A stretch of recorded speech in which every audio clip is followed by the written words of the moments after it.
प्रभु श्री राम के चरणों में प्रणाम और सभी भक्तों को मेरी जय सिया राम। भगवान को पाना बेहद ही सरल है। इसके लिए बस केवल सरलता का मार्ग अपनाना होगा, लेकिन सरल होना ही सबसे कठिन है। हमारा आज का प्रसंग भी हमें यही सीख देता है कि कैसे एक सरल व्यक्ति के वशीभूत होकर प्रभु को उसके लिए रसोई बनाने आना पड़ा। प्रसंग प्रारंभ करने से पहले कृपया मेरे चैनल को सब्सक्राइब कर लें। बहुत साल पहले की बात है। एक आलसी लेकिन भोला भाला युवक था। दिन भर कोई काम नहीं करता, बस खाता ही रहता और सोए रहता। घर वालों ने कहा, चले जाओ, निकलो घर से, कोई काम धाम करते नहीं हो, बस पड़े रहते हो। वे घर से निकलकर यूं ही भटकते हुए एक आश्रम पहुंचा। वहां उसने देखा कि एक गुरुजी हैं। उनके शिष्य कोई काम नहीं करते, बस मंदिर की पूजा करते हैं। उसने मन में सोचा, यह बढ़िया है, कोई काम धाम नहीं, बस पूजा ही तो करना है। गुरुजी के पास जाकर पूछा, क्या मैं यहाँ रह सकता हूँ गुरुजी? गुरुजी बोले, हाँ हाँ, क्यों नहीं, लेकिन मैं कोई काम नहीं कर सकता हूँ। गुरुजी बोले, कोई काम नहीं करना है, बस पूजा करनी होगी। उस युवक ने कहा, ठीक है, वह तो मैं कर ही लूँगा। जब वह युवक आश्रम में रहने लगा, ना कोई काम ना कोई धाम, बस सारा दिन खाते रहो और प्रभु भक्ति में भजन गाते रहो। महीना भर हो गया। फिर एक दिन आई एकादशी। उसने रसोई में जाकर देखा, खाने की कोई तैयारी नहीं। उसने गुरुजी से पूछा, आज खाना नहीं बनेगा क्या? गुरुजी ने कहा, नहीं, आज तो एकादशी है, तुम्हारा भी उपवास है। उसने कहा, नहीं, अगर हमने उपवास कर लिया तो कल का दिन ही नहीं देख पाएंगे। हमसे ना हो पाएगा उपवास, हमें तो भूख लगती है, आपने पहले क्यों नहीं बताया? गुरुजी ने कहा, ठीक है, तुम ना करो उपवास, पर खाना भी तुम्हारे लिए कोई और नहीं बनाएगा, तुम्हें खुद बनाना होगा। मरता क्या ना करता। गया रसोई में। गुरुजी फिर आए। देखो, अगर तुम खाना बना लो तो श्री राम जी को भोग जरूर लगा देना और नदी के उस पार जाकर रसोई बना लो। ठीक है। लकड़ी, आटा, तेल, घी, सब्जी लेकर महाराज चले गए। जैसे तैसे करके खाना भी बनाया। खाने लगे तो याद आया, गुरुजी ने कहा था कि प्रभु राम जी को भोग लगाना है। लगा भजन गाने, आओ मेरे राम जी, भोग लगाओ मेरे राम जी, प्रभु राम आइए, श्री राम आइए, मेरे भोजन को भोग लगाइए। वो बहुत देर तक ये भजन गाता रहा, लेकिन वहाँ कोई नहीं आया। तो वो बेचैन हो गया कि यहाँ तो भूख भी लग रही है और राम जी भी नहीं आ रहे। भोला मानस जानता नहीं था कि प्रभु साक्षात तो आएंगे नहीं, पर गुरु जी की बात मानना भी जरूरी था। फिर उसने कहा, देखो प्रभु श्री राम, मैं समझ गया कि आप क्यों नहीं आ रहे हो। मैंने रूखा सूखा बनाया है ना, और आपको तरमाल खाने की आदत है, इसलिए नहीं आ रहे हैं। तो सुनो प्रभु, आज वहाँ भी कुछ नहीं बना है, सबकी एकादशी है, खाना हो तो ये भोग ही खा लो।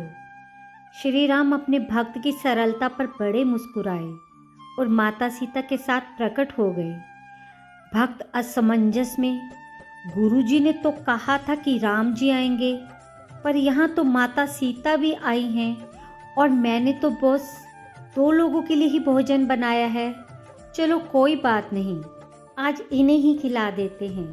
बोला, प्रभु मैं भूखा ही रह गया, लेकिन मुझे आप दोनों को देखकर बड़ा अच्छा लग रहा है। लेकिन अगली एकादशी पर ऐसा न करना, पहले ही बता देना कि कितने जन आ रहे हो, और हाँ, थोड़ा जल्दी आ जाना। प्रभु राम जी उसकी बात पर बड़े खुश हुए, प्रसाद ग्रहण करके चले गए। अगली एकादशी तक यह भोला मानस सब भूल गया। उसे लगा प्रभु ऐसे ही आते होंगे और प्रसाद ग्रहण करते होंगे। फिर एकादशी आई।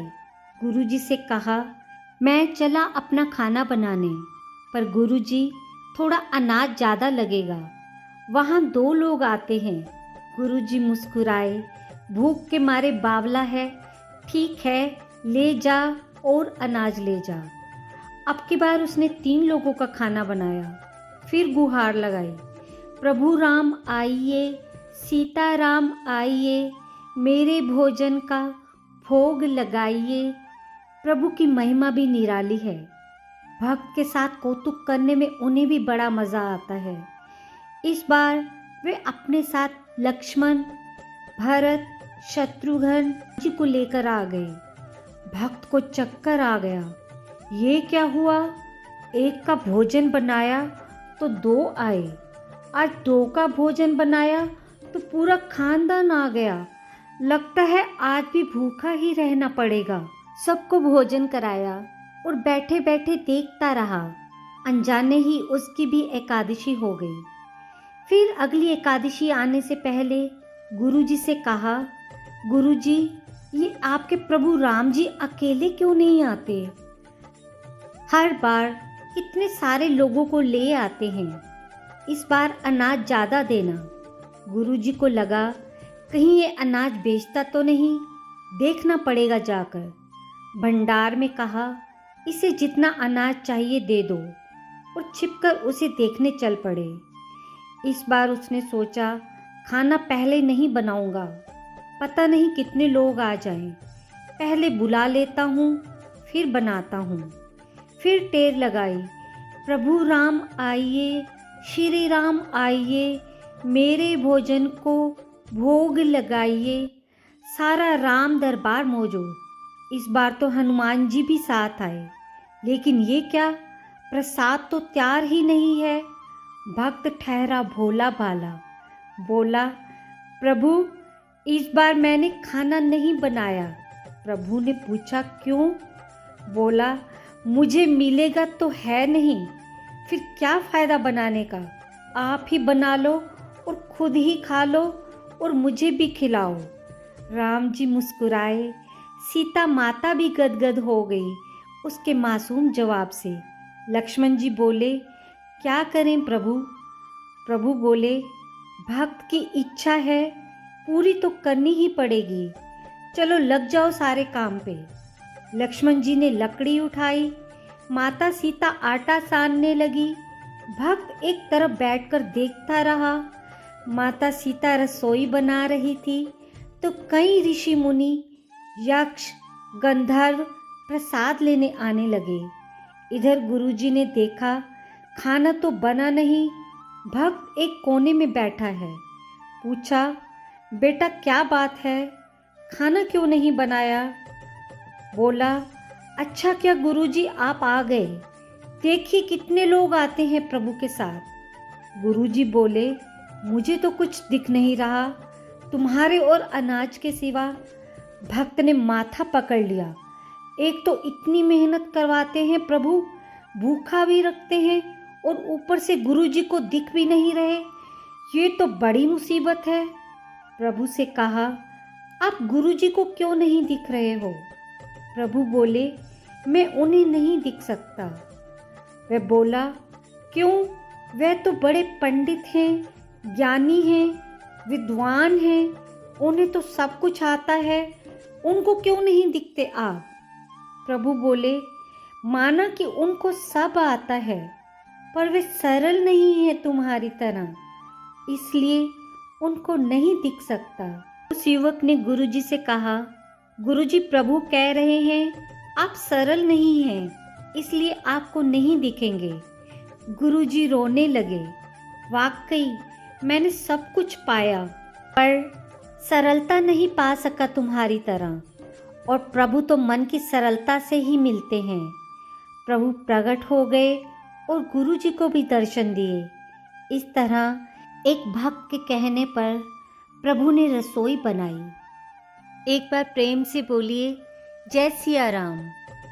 ऐसे ही भक्तिपूर्ण और ज्ञानवर्धक कहानियों को और सुनने के लिए मेरे चैनल को सब्सक्राइब और वीडियो को लाइक करना ना भूलिएगा।